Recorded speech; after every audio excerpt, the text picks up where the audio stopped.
آج جو بات میں آپ کے سامنے عرض کرنا چاہتا ہوں وہ خطبہ جمعہ یا تقریر نہیں ہے، بلکہ میرے بھائیوں وہ زندگی کا ایک مختصر نصاب ہے، خیر کا ایک بہت بڑا پیغام ہے قرآن پاک اس مقام پر۔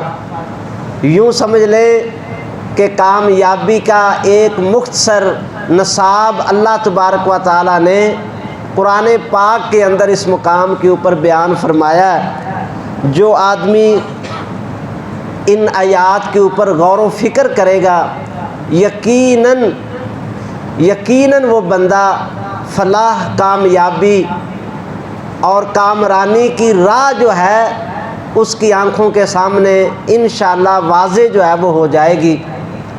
اللہ تبارک و تعالیٰ نے یہ دنیا جو ہے بنائی، پہلی بات جو ذہن میں رکھنے والی ہے وہ یہ ہے، یہاں پہ بڑا مغالطہ لگتا ہے اور شیاطین جو ہیں، شیطان جو ہیں وہ انسان کو ورگلا کر بڑی دور جو ہے وہ جا کے پھینکتے ہیں۔ یہ دنیا دارالامتحان اور دارالابتلاء ہے، یہاں پہ کوئی نہ کوئی امتحان، کسی نہ کسی معاملے میں آزمائش، اس کا آنا یہ برحق ہے۔ کسی نہ کسی معاملے میں انسان کسی نہ کسی آزمائش سے گزرتا ہے، یہ دارالامتحان ہے، دارالابتلاء ہے۔ اب دارالامتحان جو ہوتا ہے، امتحانی سینٹر جو ہوتا ہے، یہ ہماری زندگی یوں سمجھ لو کہ امتحانی سینٹر ہے۔ ایک بندہ امتحانی سینٹر میں بیٹھا ہوا ہو اور اس کے ہاتھ میں کچھ سوالات کا پرچہ جو ہے وہ تھما دیا جائے اور وہ حیران اور پریشان ہو جائے کہ یہ سوالات کیسے آ گئے، یہ سوالات مجھے کیوں دے دیے گئے، تو اس کی عقل کے اوپر ماتم ہوگا بھی تم امتحانی سینٹر میں بیٹھا ہے تو یہاں پہ سوالات ہی تجھے دیے جائیں گے اور تجھ سے یہ تقاضا کیا جائے گا کہ ان کے صحیح جواب لکھ دو، تم کامیاب ہو جاؤ گے۔ اور اگر تم نے وقت ضائع کر دیا، سوالوں پہ غور نہ کیا، ان کے جوابات درست نہ لکھے تو پھر تم کبھی بھی کامیاب نہیں ہو سکتے، ناکامی تمہارا مقدر بن جائے گی۔ تو یہ ہر بندے کو سوچ لینا چاہیے اور اچھی طرح سمجھ لینا چاہیے کہ یہ ہماری دنیا کی زندگی یہ دارالامتحان ہے، اس میں دکھ آئیں گی، پریشانیاں آئیں گی، مصیبتیں آئیں گی، بیماریاں آئیں گی، مالی جانی نقصان جو ہے وہ ہوں گے۔ اللہ تبارک و تعالیٰ کسی نہ کسی طریقے سے انسان کی آزمائش جو ہے وہ کرتے رہیں گے، اور اس آزمائش میں ان امتحانی سوالات، میں واضح طور پر کہتا ہوں، کسی کو بیماری آ گئی، کسی کو بلڈ پریشر ہے، کسی کو شوگر ہے، کسی کو ہارٹ کا مسئلہ ہو گیا ہے، کسی کو اللہ نہ کرے کینسر کا مسئلہ ہو جاتا ہے، تو یہ ایمان کے بعد اس کی زندگی کا ایک سوال ہے۔ اللہ تعالیٰ اس کو یہ سوال یہ ڈال کر اب اس سے صحیح جواب کا تقاضا کر رہے ہیں۔ یہاں پہ غلطی ہوتی ہے کہ ہم سوال کو سمجھتے نہیں ہیں، آزمائش کو سمجھتے نہیں ہیں، اور اس کا غلط جواب جو ہے نا، غلط رویہ جو ہے وہ ہماری زندگی کے اندر آتا ہے اور ہم بے صبری کرتے ہیں اور اللہ تعالیٰ کے ساتھ یہاں تک کہ نعوذ باللہ شرک تک ہم چلے جاتے ہیں۔ تو اللہ تعالیٰ اگر بیماری دے دے، کوئی پریشانی اور تکلیف دے دے، تو ہمیں پوری جو اس کی صورتحال ہے اس کو سمجھ کے قرآن اور حدیث کے مطابق جو اللہ تعالیٰ ہم سے چاہ رہے ہیں اس کے مطابق ہم نے اپنے رویے کو جو ہے وہ اختیار کرنا ہے۔ کسی کو اللہ تعالیٰ نے مال نہ دینے کی وجہ سے آزما لیا ہے، یہ اس کے اوپر سوال آ گیا زندگی میں کہ اس کی مالی حالت کمزور ہے۔ اب اس مالی حالت کی کمزوری کی وجہ سے وہ بندہ جو ہے وہ حرام کی طرف چلا جائے، اس کو جہاں سے ملے وہ کھاتا چلا جائے، جہاں سے ملے وہ ہڑپ کرنے کی کوشش کرے، جہاں سے ملے اس کو وہ اپنی ضرورتوں کو پورا کرے، تو یہ غلط سوال کے غلط جواب کی طرف وہ جا رہا ہے۔ اس نے سمجھا نہیں ہے کہ اللہ نے یہ آزمائش اس کے اوپر کیوں ڈالی ہے۔ یہ تو اللہ کی محبت کا رنگ تھا کہ اللہ نے اس کی آزمائش کی ہے۔ لِيَبْلُوَكُمْ أَيُّكُمْ أَحْسَنُ عَمَلًا، اللہ کہتا ہے میں نے یہ زندگی اور موت کے درمیان کا جو وقفہ تمہیں دیا ہے، یہ دیا اس لیے ہے کہ میں دیکھوں کہ تم میں سے اچھا عمل کون کرتا ہے، تم میں سے درست عمل کون کرتا ہے، کس کے سوالوں کی جو آنسر شیٹ ہے اس کے اوپر جواب درست آتے ہیں، کون نتیجے کے وقت کامیاب ہوگا۔ اللہ تعالیٰ فرماتے ہیں لِيَبْلُوَكُمْ أَيُّكُمْ أَحْسَنُ عَمَلًا، یہ زندگی کا وقفہ جو میں نے دیا ہے یہ درست عمل کے لیے دیا ہے۔ تو اللہ تعالیٰ مصیبت ڈال دے تو ہمیں سوچنا ہوگا کہ درست عمل اس میں کیا ہے. اللہ تعالیٰ پریشانی میں ہمیں ڈال دے، ہمیں سوچنا ہوگا کہ درست عمل کون سا ہے. اللہ تعالیٰ بیماری کے اندر ڈال دے، ہمیں فکر کرنی ہوگی کہ کون سا رویہ جو ہے وہ درست رویہ ہے. اگر درست رویہ اپنا لیں گے، سوالوں کے جواب صحیح ادا کر لیں گے، امتحانی سینٹر کا جو وقت ہے وہ ضائع بھی نہیں کریں گے، سوالوں کے اوپر جو ہے وہ ہماری نظر ہوگی، جوابات لکھنے کے اوپر نظر ہوگی، تو ملے گا کیا؟ اللہ تبارک و تعالیٰ نے فرمایا وَلَا نَبْلُوَنَّكُمْ بِشَيْءٍ مِّنَ الْخَوْفِ وَالْجُوعِ وَنَقْصٍ مِّنَ الْأَمْوَالِ وَالْأَنفُسِ وَالثَّمَرَاتِ وَبَشِّرِ الصَّابِرِينَ الَّذِينَ إِذَا أَصَابَتْهُم مُّصِيبَةٌ قَالُوا إِنَّا لِلَّهِ وَإِنَّا إِلَيْهِ رَاجِعُونَ أُولَٰئِكَ عَلَيْهِمْ صَلَوَاتٌ مِّن رَّبِّهِمْ وَرَحْمَةٌ وَأُولَٰئِكَ هُمُ الْمُهْتَدُونَ. یہ ڈگری اللہ تعالیٰ آپ کو دے گا. اللہ کہتا ہے ہر مصیبت، پریشانی میں، دکھ میں اگر صبر کے دامن کو تم نے نہ چھوڑا، غداری نہ کی. جی سیدھے لفظوں میں یہ کہنا چاہتا ہوں، اللہ کی آزمائش کے وقت جو بندہ غدار نہیں ہوتا، اللہ کے ساتھ شرک نہیں کرتا، شرکیہ تویز، دم، کڑے، چھلے اور بابے اور یہ ملانگ اور ان کے سامنے جا کر اپنی عزت کو مجروح کرنا، وہ ان فعلوں اور چکروں کے اندر نہیں پڑتا. وہ صبر کے دامن کو پکڑتا ہے، اللہ کی طرف رجوع کرتا ہے. اللہ کہتا ہے میں ڈگری کیا دوں گا؟ اولئک علیہم صلوات من ربہم، میں دل کی ساری بے چینیاں دور کر دوں گا، میں ساری بے قراریاں ختم کر دوں گا. اولئک علیہم صلوات من ربہم ورحمہ، میں اپنی رحمتوں کے دروازے بھی کھول دوں گا اور میں ہدایت یافتہ ہونے کی ڈگری بھی ان کو عطا کر دوں. ہدایت یافتہ اگر اللہ کی طرف سے آپ نے ہونا ہے تو پھر ہر مشکل اور پریشانی میں اس کا صحیح جواب، اور اس کا صحیح جواب کیا ہے وہ بھی اللہ تعالیٰ نے نقل کیا ہے. وَبَشِّرِ الصَّابِرِينَ، صبر کرنے والوں کو اللہ تعالیٰ کی طرف سے خوشخبریاں ملتی ہیں. معمولی تکلیف اور معمولی بیماری کے اوپر بے صبری کرنا اور پھر غلط راستے کے اوپر چل پڑنا اور اللہ تعالیٰ کی ناشکری کرنا، اللہ کے ساتھ شرک کا مرتکب ہو جانا، یہ اس کی ناکامی کا سبب ہے. اللہ تبارک و تعالیٰ فرماتے ہیں یہ دنیا کی زندگی جو میں نے تمہیں دی ہے تو یہ اس لیے دی ہے کہ تاکہ تم اس کے اندر صحیح عمل جو ہے وہ کر سکو. لِيَبْلُوَكُمْ أَيُّكُمْ أَحْسَنُ عَمَلًا. اللہ فرماتے ہیں میں تو یہ دیکھ رہا ہوں کہ میرا کون سا بندہ صحیح عمل کرتا ہے، اچھا عمل کرتا ہے، کون سا بندہ جو ہے وہ بیماری، پریشانی، تنگ دستی کے اندر بھی میرا شکر گزار بن کے رہتا ہے. صابر اور شاکر، یہ ساری مصیبتوں اور پریشانیوں کے دو ہی جواب ہیں کہ بندہ اس لمحے بھی اللہ کا شکر ادا کرے کہ یا اللہ جو کچھ تو نے مجھے دیا ہے وہ بھی بہت کچھ دیا ہے، یا اللہ تیرا شکر ہے تو نے جو کچھ دیا ہے بہت کچھ دیا ہے. اور جو مصیبت اور پریشانی آئی ہوئی ہے اس کے اوپر بندہ جو ہے وہ صبر کرنے والا بن جائے تو یہ حقیقت میں اس انسانی زندگی کی جو ہے نا بہت بڑی سعادت ہے کہ وہ صبر اور شکر کے ساتھ جو ہے وہ اپنی زندگی جو ہے وہ بسر کرتا ہے.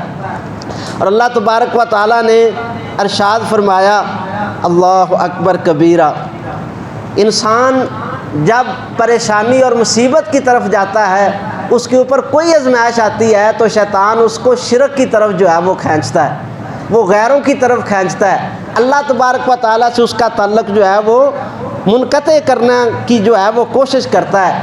ایسے حالات میں اللہ تبارک و تعالیٰ کی شریعت جو ہے وہ ہماری رہنمائی کیا کرتی ہے؟ وہ ہماری رہنمائی اللہ تبارک و تعالیٰ نے اس طرف کی ہے. ان حالات میں بندے کو اللہ کے ساتھ اور زیادہ جڑ جانا چاہیے. کس راستے سے؟ نیک اعمال کے راستے سے. نیکی کے راستے سے بندہ اور زیادہ جڑ جائے تو پھر کیا ہوگا؟ وہ جو مصیبت اور پریشانی آئی ہے اللہ تبارک و تعالیٰ اس کو ٹال دیں گے، اس دکھ اور پریشانی کو ہلکا کر دیں گے. اور بندہ اگر مسلسل اللہ تعالیٰ کی ذات کے ساتھ لگا رہے تو اللہ تعالیٰ ان مصیبتوں کو ٹال کے بندے کو زندگی کی خوشیاں جو ہیں وہ عطا فرما دے گا. یہی ایک راستہ ہے جو قرآن و سنت نے بتایا ہے. آپ پورا قرآن پڑھ لیں، آپ پورا حدیث کا ذخیرہ پڑھ لیں. صحابہ اکرام 1,44,000 سے زیادہ کم و بیش صحابہ اکرام ہیں. ہر صحابی کا ذکر پڑھیں، تبع تابعین کا ذکر پڑھیں، تبع تابعین کا ذکر پڑھیں. اللہ کی عزت کی قسم ہے کسی صحابی، کسی تابعی، کسی تبع تابعی نے کسی بیماری کے لیے کوئی کڑا، کوئی چھلا، کوئی تاگا اور کوئی جو ہے تویز جو ہے اس کو نہیں اپنے گلے کے اندر لٹکایا کہ اس تویز کی وجہ سے مجھے جو ہے وہ شفا ملے گی، اس تویز کی وجہ سے مجھے جو ہے وہ برکت ملے گی۔ نہ کسی دکان میں، نہ کاروبار چمکانے کے لیے کوئی تویز لٹکایا، نہ کوئی کسی بابے اور ملنگ کے دربار اور مزار پہ جا کے اپنی جبین نیاز کو ذلیل کیا، بلکہ ایک ہی راستہ اختیار کیا، وہ کیا ہے؟ من عامل صالحا من ذکر او انثی فلنحینہ حیاتا طیبہ۔ اللہ فرماتا ہے تم میں سے جو بھی نیک عمل کرے گا، صحیح جواب دے گا، نیکی کے ساتھ جڑ جائے گا، چاہے وہ مرد ہو چاہے وہ عورت ہو، فلنحینہ حیاتا طیبہ، اللہ فرماتے ہیں ہم اس کی زندگی کو حیات طیبہ بنا دیں گے، اس کی زندگی خوشیوں والی ہوگی، اس کی زندگی کو دکھوں اور غموں سے پاک زندگی ہم بنا دیں گے۔ یہ قرآن کا بتایا ہوا راستہ ہے کہ تم نیکی کے ساتھ جڑ جاؤ، تم نیک عمل کرنے والے بن جاؤ، تم اللہ تبارک و تعالیٰ کی طرف رغبت کرنے والے بن جاؤ۔ سارے اختیارات صرف ایک اللہ کی ذات کے ہاتھ، وَهُوَ عَلَىٰ كُلِّ شَيْءٍ قدیر۔ الشیء قدیر ذات جو ہے وہ صرف ایک ہی، اور وہ اللہ تعالیٰ کی ذات ہے۔ جب تک وہ نہ چاہے گا بیماری شفا میں نہیں بدلے گی، جب تک وہ نہیں چاہے گا تمہاری غریبی جو ہے امیری کے اندر نہیں بدلے گی، جب تک وہ ذات نہیں چاہے گی تمہارے دکھ پریشانیاں جو ہیں وہ خوشیوں کے اندر نہیں بدلیں گے۔ تو لا محالہ ایک ہی راستہ ہے، شریعت نے جو ہم کو بتایا وہ ہے کہ جس قدر بیماری، پریشانی، دکھ زیادہ ہو جائیں اتنا اللہ کی طرف زیادہ رجوع کر لیں، جتنا اللہ کی طرف آپ زیادہ رجوع کریں گے اسی قدر آپ کی زندگی کو اللہ جو ہے وہ خوشیوں کے اندر جو ہے وہ بدلتا چلا جائے گا، دکھ اور پریشانیاں جو ہیں وہ ختم ہو جائیں گی۔ اللہ اکبر کبیرہ، آپ یہ بات ذہن میں رکھ لیں، میں ممبر کے اوپر مسجد کے اندر کھڑا ہوں اور قرآن میرے سامنے ہے، جس قدر جو ہے ہماری مصیبتیں بڑھتی ہیں، پریشانیاں بڑھتی ہیں، بیماریاں بڑھتی چلی جاتی ہیں، دکھ ہمارے بڑھتے چلے جاتے ہیں، اس کی صرف ایک ہی وجہ ہے کہ ہم جو ہے وہ اللہ کی طرف رغبت نہیں کرتے بلکہ غفلت کے اندر ہوتے ہیں۔ ہم اور راستے تلاش کرتے ہیں، فلاں کے پاس چلے جاؤ، فلاں کی قبر پہ چلے جاؤ، فلاں بندے کے پاس چلے جاؤ، فلاں سے تویز لے لو، فلاں سے چھلا، تاگا، کڑا لے لو، ان راستوں پہ ہم چلتے ہیں، اللہ کی طرف ہمارا رجوع نہیں ہوتا، اس لیے بیماریاں بڑھتی چلی جاتی ہیں، دکھ بڑھتے چلے جاتے ہیں، پریشانیاں بڑھتی چلی جاتی ہیں۔ تو آئیے بڑے اختصار کے ساتھ یہ قرآن پاک نے جو ہمیں مختصر نصاب زندگی دیا ہے، یہ 3 عمل ہیں، جو بندہ کر لے اللہ کی عزت کی قسم ہے اس کا ہر دکھ خوشی میں بدل جائے گا، اس کی ہر ناکامی کامیابی کے اندر بدل جائے گی، اور اس کے سامنے بہاریں بہاریں، اور اس کی زندگی جو ہے وہ خوشیوں کا مرکہ بن جائے گی۔ اگر کوئی غور سے اس مقام کے اوپر جو ہے وہ فکر کر لے، اللہ تبارک و تعالیٰ ارشاد فرماتے ہیں قد افلح من تزکا، کامیاب ہو گیا وہ بندہ، کامیابی ہر مقصد میں کامیابی اس بندے کے قدم چومیں گی۔ یہ قرآن کا فیصلہ ہے، قرآن کا حکم ہے، قد افلح من تزکا۔ تم بیماری میں کامیابی چاہتے ہو تمہیں صحت مل جائے، تم تمنگری چاہتے ہو تمہیں رزق میں اللہ تعالیٰ کامیاب کر دے، تم اپنے بیٹے اور بیٹیوں کی کامیابیوں کے خواہش مند ہو، اللہ کہتا ہے قد افلح من تزکا، وہ کامیاب ہو گیا جس نے اپنے نفس کا تزکیہ کر لی۔ اپنے نفس کو سب سے پہلے پاک کرنا ہے، شرک سے پاک کرنا ہے، بدعات سے پاک کرنا ہے، اللہ اور اللہ کی محبت اپنے دل کے اندر پیدا کرنی ہے، باقی تمام محبتوں کو مغلوب کر کے اللہ کی محبت کو اپنے دل کے اندر غالب کرنا ہے۔ اگر کامیابی چاہتے ہیں کہ ہر مقصد میں اللہ ہمیں کامیاب کر دے، ہر دکھ اور پریشانی کو اللہ تعالیٰ اپنی رحمت سے بدل دے، اور وہ مالک اپنی رحمت سے حیات طیبہ ہم کو عطا فرما دے، تو قرآن کیا فرماتا ہے قد افلح من تزکا، اپنے نفس کا تزکیہ کریں۔ اور نفس کے تزکیے کے لیے اللہ نے کون سا نسخہ تجویز کیا ہے؟ اللہ فرماتے ہیں یعلمہم الکتاب والحکمت ویزکیہم، اللہ نے قرآن پاک کے اندر فرمایا میں نے اپنے آخری نبی صلی اللہ علیہ وسلم کو بھیجا، کیا چیز دے کر؟ قرآن پاک دے کر۔ کیوں؟ یعلمہم الکتاب والحکمت، وہ قرآن اور حکمت کی تعلیم دیتے ہیں اپنے صحابہ کو، ویزکیہم، اور اس کے ساتھ ان کا تزکیہ کرتے ہیں۔ اگر ہم چاہتے ہیں کہ ہمارے اندر کا تزکیہ ہو، ایک ہی راستہ ہے، ایک ہی منہج ہے، ایک ہی طریقہ ہے، وہ یہ ہے کہ ہم اس قرآن کو سمجھیں۔ اس کتاب کو اللہ نے نازل کیا ہمارے دکھوں کا علاج ہے، یہ شفا ہے، یہ خوشخبری ہے، یہ ہمارے لیے برکت ہے، اور یہی قرآن جو ہے دنیا اور آخرت میں کامیابی ہے ہمارے لیے۔ اگر دلوں کا تزکیہ چاہتے ہیں تو قرآن کو سمجھنا ضروری، قرآن کو سمجھیں۔ بڑے افسوس کی بات ہے ہمارے معاشرے میں، ہم نے قرآن کے ساتھ جتنا ظلم کیا ہے شاید کسی کے ساتھ نہیں کیا۔ جس مقصد کے لیے قرآن نازل ہوا تھا اس مقصد کو کسی نے نہیں پایا۔ کوئی شفا کے لیے قرآن پڑھ رہا ہے، عاملوں کے پاس چلے جائیں وہ 2-2 گھنٹے قرآن پڑھتے ہیں، کس لیے؟ شفا کے لیے۔ اللہ تعالیٰ شفا دے دیتا ہے، قرآن میں شفا رکھی ہے۔ کسی عامل کے پاس چلے جائیں وہ برکت کے لیے آپ کو سورہ بقرہ بتا دے گا اور صورتیں بتا دے گا، آپ پڑھیں گے اللہ تعالیٰ برکت دے دے گا، کوئی شک نہیں ہے۔ برکت بھی قرآن پاک سے حاصل ہوتی ہے۔ اللہ اکبر کبیرہ۔ کوئی حافظ قرآن ہے وہ روزانہ 10-10 پارے پڑھ رہا ہے، کس لیے پڑھ رہا ہے؟ کہ میری منزل جو ہے وہ پختہ ہو جائے۔ کوئی شک نہیں ہے کہ قرآن کو جتنا پڑھو گے اتنا قرآن سینوں کے اندر مضبوط ہو جائے گا۔ لیکن قرآن نازل کس لیے ہوا ہے؟ قرآن کا مقصد کیا ہے؟ قرآن دلوں کے اندر تبدیلی کب لاتا ہے؟ کس مقصد سے قرآن کو پڑھیں گے؟ قرآن کو سمجھیں گے تو قرآن جو ہے وہ دلوں کے اندر تبدیلی لائے گا۔ یہ ایک عظیم مقصد تھا قرآن کا کہ قرآن کی آیات کو پر غور کیا جائے اور ان کو سمجھا جائے۔ دلوں کے اوپر اثر اس وقت ہوگا، دلوں کی حالت اس وقت بدلے گی، تزکیہ اس وقت حاصل ہوگا جب قرآن کو ہم سمجھیں گے، قرآن کی آیات پہ غور کریں گے۔ سینکڑوں آیات پڑھتے چلے جائیں لیکن دل کے اوپر ایک نقطے کے برابر بھی اثر نہیں ہوتا۔ وجہ کیا ہے؟ وجہ یہ ہے کہ ہم نہ قرآن کو سمجھتے ہیں نہ قرآن کی آیات پہ غور کرتے۔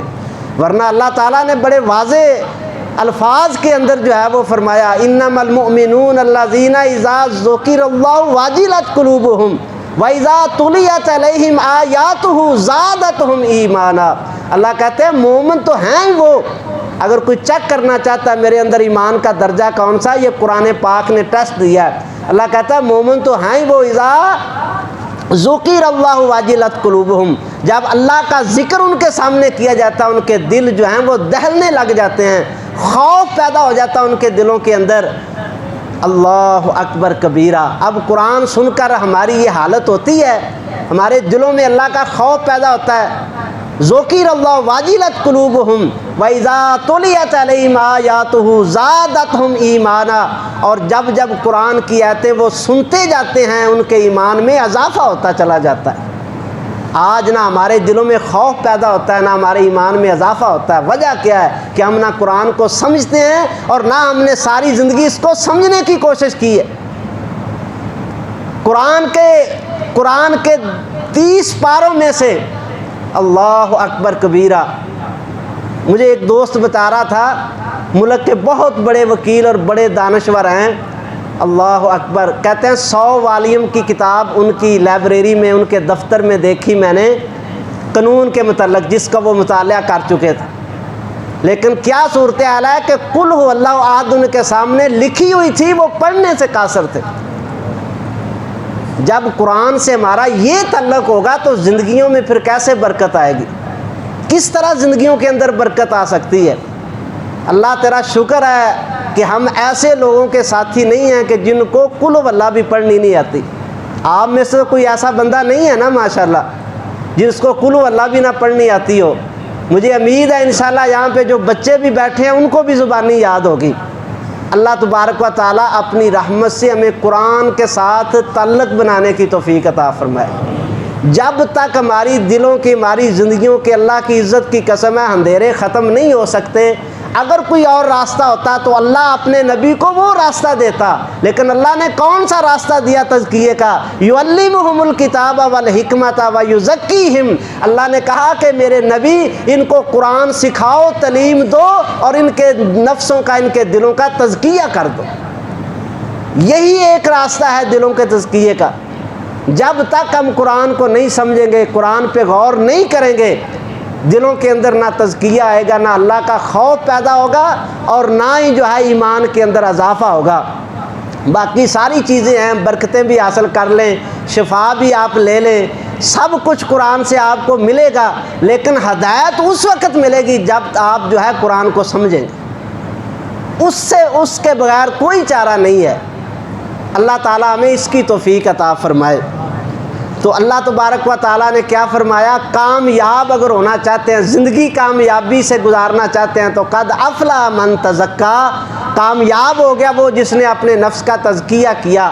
اور دوسری بات کیا ہے، 3 چیزیں اللہ نے بیان کی ہیں، دوسری چیز کیا ہے، وذاکر اسم ربہ، اور اس نے اپنے رب کا ذکر کیا، وذاکر اسم ربہ، اس نے اپنے رب کا ذکر کیا۔ اللہ اکبر کبیرہ۔ ذکر کے ساتھ جو ہے وہ انسان کی حیات ہے۔ نبی پاک علیہ السلام نے فرمایا کہ مردہ اور زندہ کی مثال کیا ہے، جو اللہ کا ذکر کرتا ہے وہ زندہ ہے، جو اللہ کا ذکر نہیں کرتا وہ مردہ ہے، وہ لاش ہے، وہ بدبودار ہے، اس کی زندگی سے خوشبو نہیں آئے گی ایمان کی، اس کی زندگی سے اعمال صالحہ کی خوشبو نہیں آئے گی، جو اللہ کے ذکر سے غافل ہے۔ اور یہ سن لے آپ، یہ پورے جمعے کا یہ جملہ جو ہے نا وہ خلاصہ سمجھ لے آپ، اور توجہ کے ساتھ سن لیں۔ یہ میں ممبر کے اوپر کھڑا، قرآن میرے سامنے ہاتھ رکھ کے میں یہ بات آپ کو کر رہا ہوں کہ جس قدر ہماری زندگیوں میں بے چینی بڑھی ہوئی ہے نا، جس قدر ہم اللہ کے ذکر سے جتنی غفلت کریں گے اتنی زندگیوں کے اندر بے چینی بڑھتی چلی جائے گی۔ کوئی دوسرا راستہ نہیں ہے، جتنا آپ ذکر سے غافل ہوں گے اتنی بے چینی زندگی میں بڑھتی جائے گی، اتنی بے چینیاں بڑھتی جائیں گی جتنا آپ اللہ کے ذکر سے غافل ہوں گے۔ الا بذکر اللہ تطمئن القلوب، اللہ تبارک و تعالیٰ نے قرآن پاک میں فرمایا خبردار، اللہ کے ذکر کے علاوہ کوئی اور چیز ہے ہی نہیں جو تمہارے دلوں کو اطمینان عطا کر۔ اللہ کے ذکر کی طرف جو ہے وہ توجہ کریں جی۔ اگر ہم چاہتے ہیں کہ ہماری زندگیوں میں سکون آ جائے، اطمینان آ جائے، دکھ جو ہیں وہ پریشانیاں جو ہیں، مصیبتیں جو ہیں وہ ٹل جائیں، ان کے بوجھ ہلکے ہو جائیں، ہماری طبیعت کے اندر سکون اور طمانینت آ جائے، روحانیت آ جائے، تو ایک ہی راستہ ہے، اللہ کا ذکر کرے۔ اللہ کی عزت کی قسم ہے، ہمارا بیڑا غرق کس نے کیا ہے؟ یہ ہر مجلس کے اندر غیبتیں اور چغلیاں، کئی گھنٹے بیٹھے بےہودہ مذاق اور بےہودہ تبصرے ہم کرتے رہتے ہیں۔ بیڑا غرق کیا اس نے، ایمانی زندگی کو اجاڑ کے رکھ دیا اس چیز نے۔ اگر یہی وقت اللہ کے ذکر کے اندر ہوتا تو ہماری ایمانی کیفیت کچھ اور ہوتی۔ اپنی زبانوں کی حفاظت کریں اور اللہ کے ذکر کے اندر اس کو لگائیں۔ اکثر جو ہے وہ مرد و عورتیں آج کل شکوہ کرتی ہیں، اللہ اکبر کبیرہ، پریشانی بڑی ہے، بے چینی بڑی ہے۔ اور میں نے دیکھا ہے شادی شدہ عورتیں جو ہیں وہ بہت زیادہ یہ شکایت کر رہی ہیں، گھروں میں سکون نہیں آتا، گھروں میں دل نہیں لگتا، بے چینیاں ہیں جی، پریشانیاں ہیں جی۔ اللہ اکبر کبیرہ۔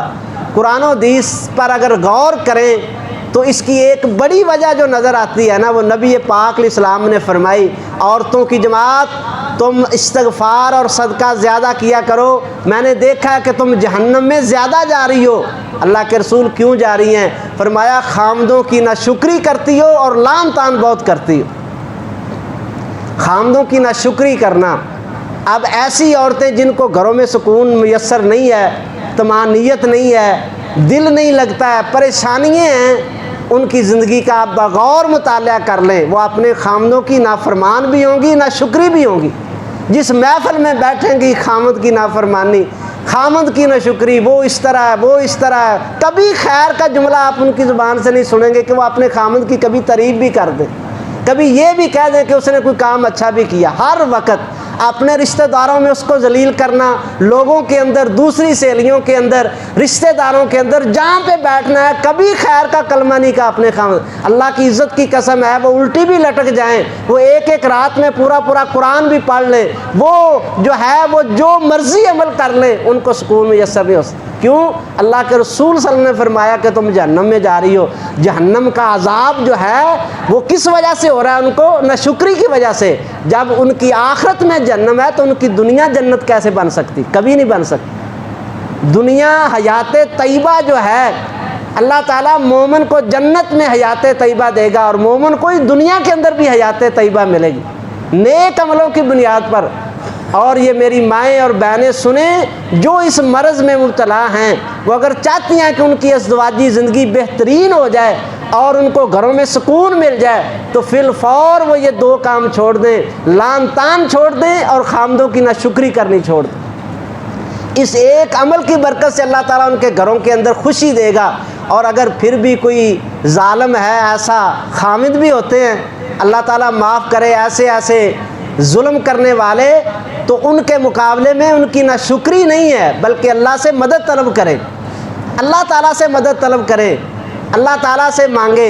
لوگوں کے آگے رونے کی بجائے، ماں باپ کے آگے آ کے رونے کی بجائے، ان کو دکھی باتیں بتانے کی بجائے مصلی جو ہے اس کو آپ ڈالیں اور اللہ کے سامنے آپ روئیں، اللہ سے مدد مانگیں کہ یا اللہ تو میری مدد فرما، یا اللہ میں نے تیرا حکم مانا ہے، میں نے کبھی اس کی ناشکری نہیں کی، میں نے کبھی اس کی غیبت نہیں کی، میں نے کبھی اس کو ذلیل نہیں کیا ہے، مگر یا اللہ یہ ظلم پہ ظلم کرتا ہے، تو میری مدد فرما۔ اللہ پاک اپنی رحمت سے اس کے لیے راستے پیدا کریں گے۔ اگر آپ جوابی کارروائی کو سمجھیں کہ ہماری جیت ہے تو پھر قیامت تک نہیں ہے۔ اللہ تعالیٰ اپنی رحمت سے اس بات کو سمجھنے کی ہمیں توفیق عطا فرمائے۔ تو اللہ تعالیٰ کا ذکر جو ہے، فرمایا کہ یہ کامیابی کی ضمانت ہے۔ اللہ تعالیٰ فرماتے ہیں وَاذْكُرُوا اللَّهَ كَثِيرًا لَعَلَّكُمْ تُفْلِحُونَ، اللہ کہتے ہیں کثرت کے ساتھ میرا ذکر کرو تاکہ تم کامیاب ہو جاؤ۔ دنیا کے ہر مقصد کی کامیابی اور آخرت کی کامیابی اللہ نے اپنے ذکر کے ساتھ جوڑی ہوئی ہے۔ ذکر کریں، کثرت کے ساتھ کریں، صبح و شام کے اذکار بھولا نہ کریں جی، کثرت کے ساتھ صبح اور شام کے اذکار کریں۔ صبح اور شام کے اذکار میں ناغہ کسی مومن کی زندگی میں نہیں ہونا چاہیے۔ نبی پاک علیہ السلام نے جو پیارے پیارے اذکار ہم کو بتائے ہیں اور جامع کلام جو آپ نے ہمیں دیا ہے، وہ ابھی 15-20 منٹ آپ بیٹھ جائیں تو وہ جو ہیں سارے اذکار جو ہیں وہ ہو سکتے ہیں۔ وہ بڑی برکت ہے، وہ بڑا نور ہے، وہ زندگی کی اصل روشنی ہے۔ آپ صبح کے اذکار کریں، شام کے اذکار کریں، رات سونے کے اذکار جو ہیں وہ کریں، سونے سے پہلے اذکار نہ بھولیں آپ۔ اور یہ ذہن میں رکھیں کہ آپ جو ہے باوضو ہو کر جو ہے رات کو سونے کی عادت ڈالیں۔ یہ بہت بڑی برکت ہے کہ باوضو ہو کر آپ رات کو، سب سے آخر میں آپ دیکھیں اگر آپ کا وضو نہیں ہے تو سونے سے پہلے آپ وضو کریں، سورہ بقرہ کی آخری آیات پڑھیں، آیت الکرسی پڑھیں، تینوں کل پڑھیں، اللہ اکبر کبیرہ، اللہ کا ذکر کرتے ہوئے جو ہے وہ آپ نیند کی آغوش میں چلے جائیں۔ یہ زندگی کی برکت ہے۔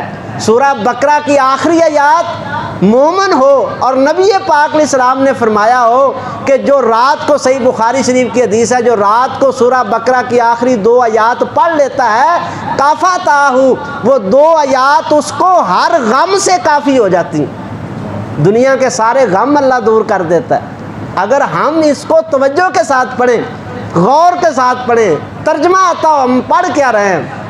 ہم اپنے ایمان کی تجدید کرتے ہیں۔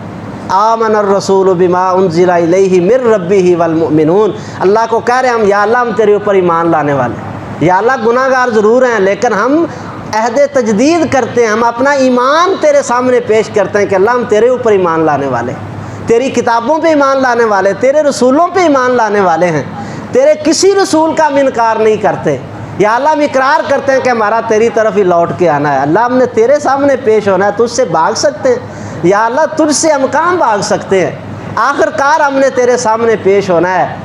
اللہ اکبر کبیرہ۔ پھر بندہ کہتا ہے یا اللہ تو مجھے معاف کر دے، یا اللہ میرے اوپر رحم کر دے، اللہ میرے اوپر ایسے بوجھ نہ ڈالنا جو میں اٹھا نہ سکوں۔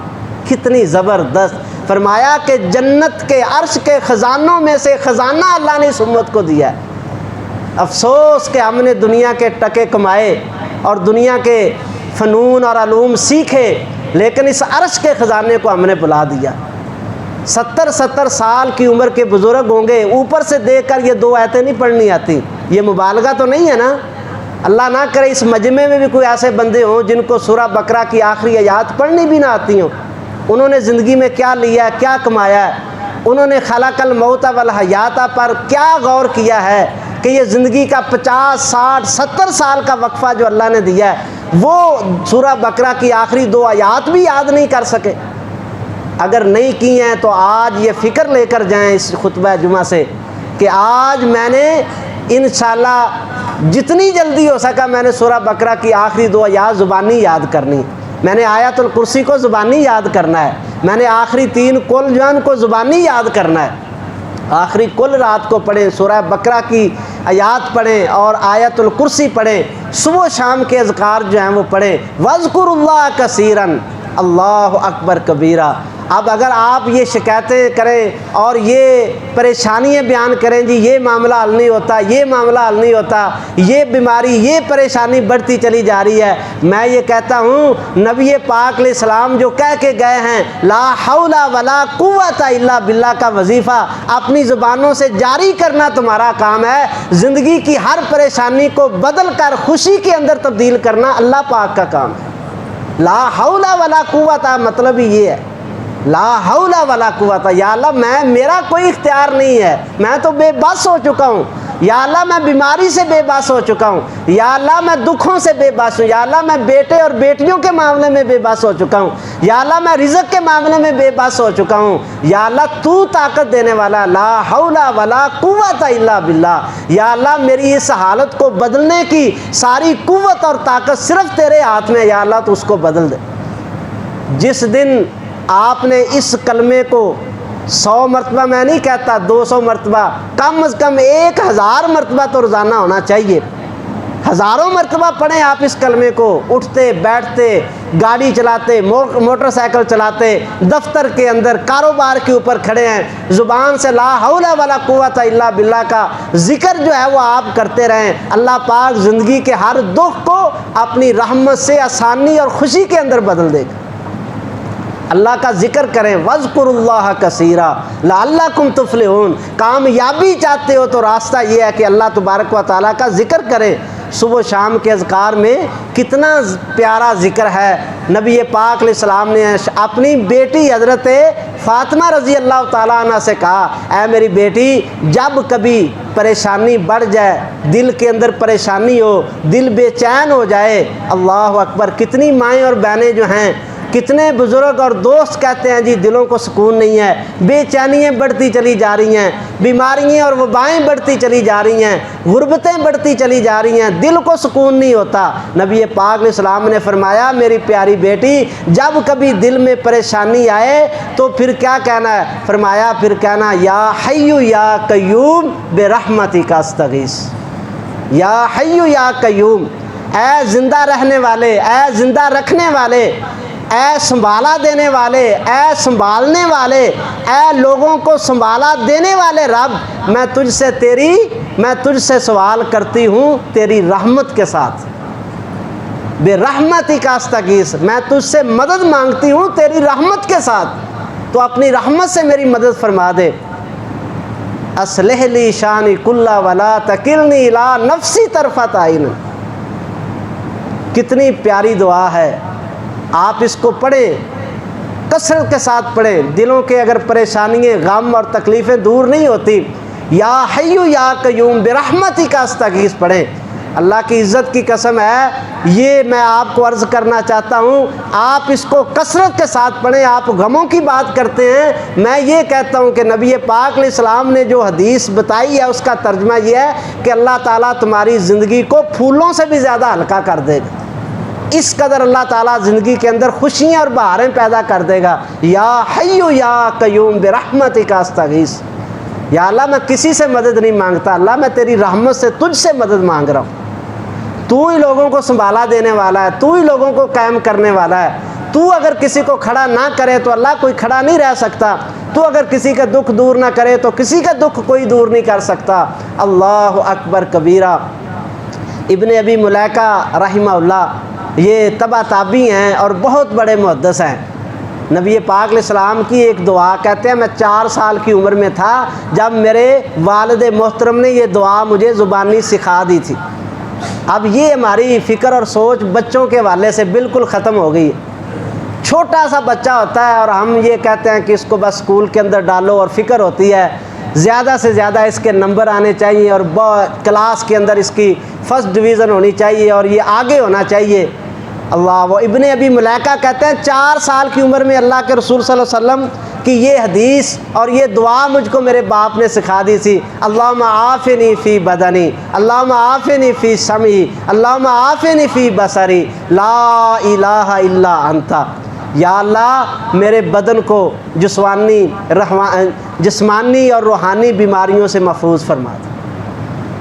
ہم جسمانی بیماریوں کے لیے ہم کیا کیا پاپڑ بیلتے ہیں، کہاں کہاں پہ دھکے کھاتے ہیں، یہ دعا نہیں یاد کی ہم نے، زندگی گزر گئی۔ اللہم عافنی فی بدنی، صبح پڑھے 3 بار، شام کو پڑھے 3 بار، اللہم عافنی فی بدنی، یا اللہ میرے بدن کو عافیت عطا فرما دے، میرے بدن کی ہر بیماری کو دور کر دے۔ وعافنی فی سمعی، عافنی فی بصری، یا اللہ میری آنکھیں جو ہیں ان کو جو ہے تو عافیت عطا فرما دے، یا اللہ میرے کانوں کو تو عافیت عطا فرما دے۔ لا الہ الا انت، یا اللہ میرا داتا تو ہے، ان مشکلات سے اللہ، ان بیماریوں سے اگر کوئی بچانے والا ہے، لا الہ الا انت، اللہ صرف تیری ذات ہے۔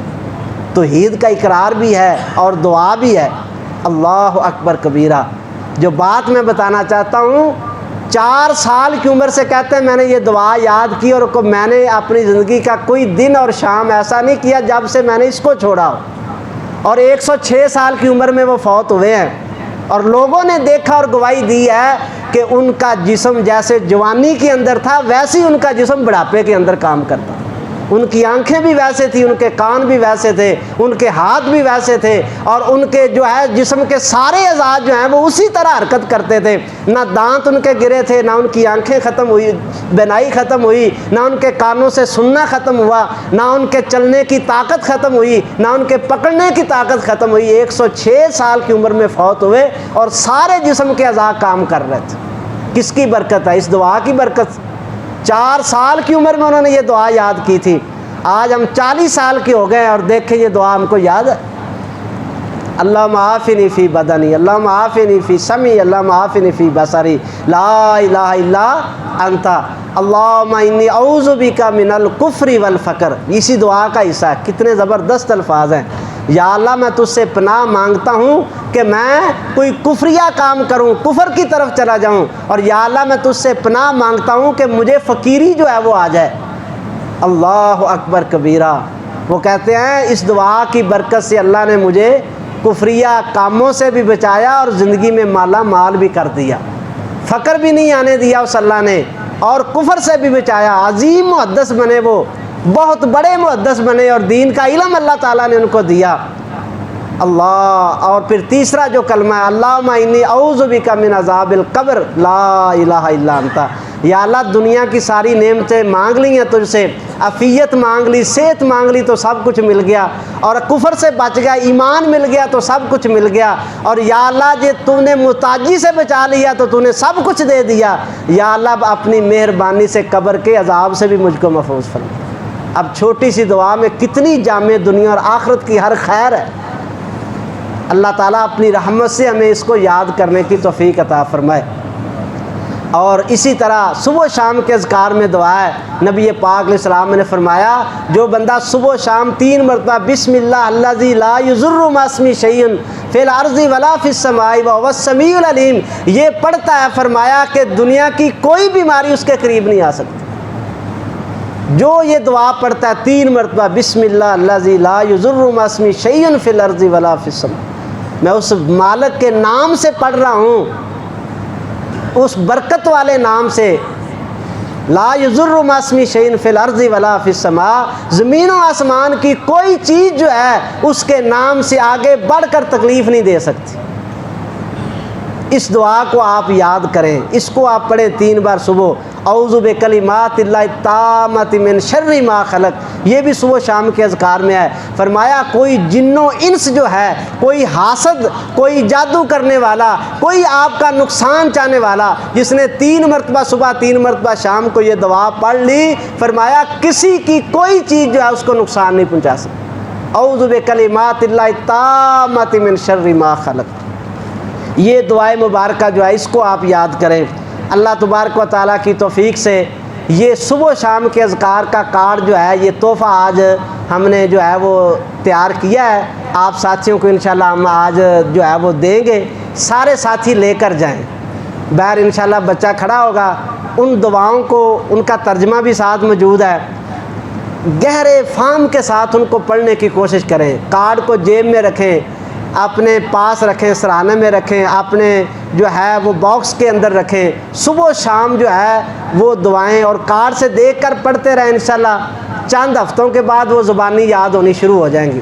آپ ان کو مسلسل پڑھتے رہیں، وہ زبانی یاد ہو جائیں گی۔ تو وہ کارڈ انشاءاللہ آج آپ کو مل جائے گا، آپ نے اس کو پڑھنا ہے، اور آپ نے جنہوں نے اس کا اہتمام کیا ان کے لیے دعا بھی کرنی ہے۔ اللہ تعالیٰ اس صدقہ جاریہ کو ان کے لیے، ان کے والدین کے لیے قبول فرمائے، اور اپنی رحمت سے ہر مسلمان کو اس سے نفع حاصل کرنے کی توفیق عطا فرمائے۔ تو دوسرا اللہ تعالیٰ نے کامیاب ہونے کا جو ہے ہمیں بتایا، وہ کیا بتایا ہے؟ وَذَكَرَ اسْمَ رَبِّهِ، اور تیسرا ہے فَصَلَّى، اور انہوں نے نماز پڑھی۔ ہر دکھ، ہر پریشانی، ہر ناکامی سے بچنا، ہر کامیابی کو پانا، نصاب قرآن نے بتایا 3 چیزیں۔ اپنے نفس کو پاک کر لیں، اللہ کے ذکر کے ساتھ جڑ جائیں، اور نماز کے اندر غفلت نہ ہو، فصلہ، اور وہ نماز پڑھتے ہیں۔ نماز کا کبھی کسی حال میں تصور نہ ہو کہ آپ نے نماز چھوڑ دی۔ ہم تو معمولی کاموں پہ نماز چھوڑتے ہیں نا، نماز پڑھتے اس وقت ہیں جب فارغ ہوں، بالکل ریلیکس ہوں، کہتے ہیں چلو یار نماز پڑھ لی اور کوئی کام نہیں، بلکہ پوری کائنات کا ہر کام چھوڑ کر آپ کے سر کے اوپر 70 کاموں کا بوجھ ہے، اور اذان ہو گئی ہے، اور آپ کہیں کہ اس بوجھ سے بڑا بوجھ نماز کا ہے، پہلے نماز ادا کروں گا بعد میں کوئی اور کام کروں گا۔ یہ طرز عمل، یہ محبت، شوق اور رغبت پیدا ہو جائے دل کے اندر کہ نماز نہیں چھوڑ سکتا میں، مومن ہو اور زندگی میں نماز چھوڑنے کا تصور نہیں ہو سکتا۔ صحابہ اکرام رضی اللہ تعالیٰ عنہ واضح طور پر فرماتے ہیں کہ ہم کسی عمل کے چھوڑنے پر کفر کا فتویٰ نہیں لگاتے تھے سوائے نماز کے۔ جو نماز میں حاضر نہیں ہوتا تھا کہتے تھے کہ اس کے دل میں ایمان نہیں رہا۔ اور خود نبی پاک علیہ السلام رحمۃ اللہ عالمین، جو کبھی کسی کو تکلیف نہیں دے سکتے تھے، جنہوں نے پتھر کھائے، اینٹیں روڑے کھائے، جن کا خون مبارک نکلا، جوتیوں تک چلا گیا، اباش گنڈوں نے جن کے اوپر ظلم و ستم کیے، کبھی کسی کو بد دعا نہیں دی، لیکن کہا کہ میرا دل کرتا ہے کہ میں مصلی امامت پہ کسی اور کو کھڑا کر دوں اور مدینے کے گھروں میں چکر کاٹوں، اور نوجوان جو مسجد میں نماز کے لیے حاضر نہیں ہوئے، میرا دل کرتا ہے کہ ان کے گھروں کو آگ لگا کے جلا دوں۔ ان کا دنیا کے اوپر، اس صفحہ ہستی کے اوپر رہنے کا ان کے لیے کوئی جواز نہیں ہے۔ یقین کر لیں، جملہ سخت ہے لیکن آپ توجہ سے سن لیں، روح زمین پر اللہ تعالیٰ کی مخلوقات میں سب سے گندا آدمی وہ ہے جو اذان سنے اور مسجد میں نہ آئے۔ یقین کر لیں، اللہ کی نظروں میں سب سے گندا، پوری مخلوقات میں سب سے گندا وہ بندہ ہے جو اذان سنتا اور پھر مسجد میں نہیں آتا۔ آپ تصور نہیں کر سکتے کہ اللہ کا غیظ و غضب اور اللہ تعالیٰ کا کتنا غصہ اور قہر اس بندے کے اوپر ہوتا ہے۔ اس نے اللہ کی آواز کو، اللہ اکبر کو اس نے کوئی اہمیت نہیں دی۔ اس نے کہا نہیں، میری دکان بڑی، میرا مکان بڑا، میرا کام بڑا، میرا گھر بڑا، میری نوکری بڑی، میری دکان بڑی، اللہ اکبر۔ اس نے کوئی اہمیت نہیں دی اللہ کی ذات کو۔ اللہ اکبر کبیرہ۔ اور نبی پاک علیہ السلام نے فرمایا، صحیح بخاری شریف کی حدیث ہے، آپ نے فرمایا جس کی فجر بستر کے اوپر ضائع ہوتی ہے، اللہ اکبر، خبیث النفسی، پنجابی میں ترجمہ کر دوں، نبی پاک علیہ السلام فرما رہے ہیں وہ گھر خبیثوں کا ٹولہ ہے جس گھر میں فجر کی نماز بستر پہ ضائع ہوتی ہے۔ وہ شیطانوں کے قیدی اور شیاطین ہیں جن کی فجر کی نماز بستروں کے اوپر ضائع ہو جاتی ہے اور وہ فجر کے لیے نہیں اٹھتے ہیں، وہ خبیثوں کا ٹولہ ہے۔ اللہ اکبر کبیرہ۔ جس نے نفس کا تزکیہ کر لیا اور جس نے اللہ کے ذکر کے ساتھ جوڑ لیا، ہماری ناکامی یہ ہے، اللہ کی قسم، نمازیں پڑھتے ہیں سکون کوئی نہیں ہے، زکوٰۃ دیتے ہیں سکون کوئی نہیں ہے، روزے رکھے ہیں کوئی ایمان میں اضافہ نہیں ہوا، حج بھی کر لیتے ہیں پھر بھی ویسے کے ویسے رہتے ہیں۔ وجہ کیا ہے؟ وجہ یہ ہے کہ ہم اللہ کے ذکر کے اندر بہت غفلت کرتے ہیں۔ ادھر نماز پڑھی اور ساتھ ہی غیبتیں اور چغلیاں اور بیہودہ مذاق اور گالیاں اور واہیاتی اور بکواسات شروع کر دی، وہ نماز کیا فائدہ دے گی؟ ان الصلاۃ تنہی عن الفحشاء والمنکر، نماز تو روکتی ہے بے حیائی اور برے کاموں سے۔ ہم نماز پڑھنے کے بعد اگر بے حیائی اور بیہودگی کر رہے ہیں تو اس کا مطلب نماز نہیں پڑھی ہم نے۔ اللہ کے ذکر کے اندر اگر ہماری زبان تر رہے گی، تو ہم بیہودہ مذاق سے، بیہودہ باتوں سے، گالیوں سے، غیبتوں سے، چگلیوں سے پاک رہیں گے، دل کے اندر ایمان کی کرنیں پھوٹیں گی اور ایمان مضبوط ہوگا اور ہر نیکی کی طرف رغبت اور بڑھنے کا جذبہ پیدا ہوگا، اللہ کی رضا حاصل ہوگی، زندگی کے اندر ہر دکھ جو ہے وہ خوشیوں کے اندر بدلنا شروع ہو جائے گا، طمانینت اور سکون زندگی کے اندر آ جائے گا۔ اللہ اپنی رحمت سے ہمیں اس کو حاصل کرنے کی توفیق عطا فرمائے۔ قرآن پاک نے یہ ایک نسخہ بیان کیا ہے، ساتھ اس کی بیماری بھی بتائی ہے کہ اس طرف لوگ آتے کیوں نہیں ہیں۔ اللہ کہہ رہا ہے کہ کامیاب ہوگا، پھر کیوں نہیں آتے لوگ کامیابی کی طرف؟ ماسٹر صاحب کہہ دیں کہ یہ سوال یاد کر لو تم پیپر میں کامیاب ہو جاؤ گے، وہ فلاں گائیڈ لے کر آ جاؤ میں تمہیں گیس لگا دیتا ہوں تم کامیاب ہو جاؤ گے، فلاں فلاں سوال یاد کر لو تم کامیاب ہو جاؤ گے۔ مجھے بتائیے کہ ہم اپنے بچوں کو کتنا زور دیتے ہیں کہ جو سر نے کہا وہ یاد کر لو، تو جو اللہ نے کہا ہے کامیابی کے لیے وہ کر لو۔ وہ کیا کہا؟ قد افلح من تزکا وذکر اسم ربہ فصلی۔ اللہ کہتا ہے 3 کام کر لو میں تمہیں کامیاب کر دوں گا دنیا میں بھی آخرت۔ لیکن اللہ نے ساتھ بتایا کرتے کیوں نہیں ہیں؟ بل تؤثرون الحیات الدنیا والآخرۃ خیر وابقیٰ۔ اللہ کہتا ہے بلکہ تم دنیا کی زندگی کو ترجیح دیتے ہو اور آخرت تم کو بھولی ہوئی، دنیا میں پڑے ہوئے ہیں، دنیا کی فکر ہے، دنیا کی لالچ، بڑھتا چلا جاتا ہے، کوئی اس کا نقطہ آغاز تو ہے لیکن نقطہ اختتام ہے ہی کوئی نہیں۔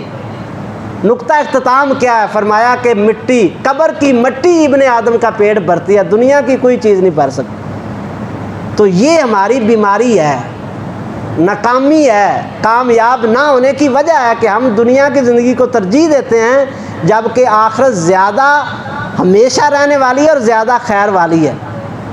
اور اللہ تعالیٰ فرماتے ہیں سن لو، جب سے اللہ تعالیٰ نے کائنات کو پیدا کیا ہے اور جب یہ آخری کتاب نازل ہوئی ہے، اس سے بعد کوئی کتاب نہیں آنے والی، اللہ تعالیٰ فرماتا ہے پہلی ساری کتابوں میں بھی اور اس کتاب کا خلاصہ یہ ہے کامیاب ہونا ہے۔ اللہ تبارک و تعالیٰ فرماتے ہیں کہ اس قرآن کے اندر میں نے یہ بات جو نازل کی ہے وہی صحف ابراہیم و موسیٰ، ابراہیم علیہ السلام کے صحیفوں میں، موسیٰ علیہ السلام کے صحیفوں میں، پہلی کتابوں میں بھی میں نے یہی کامیاب ہونے کا جو ہے نسخہ بیان کیا تھا۔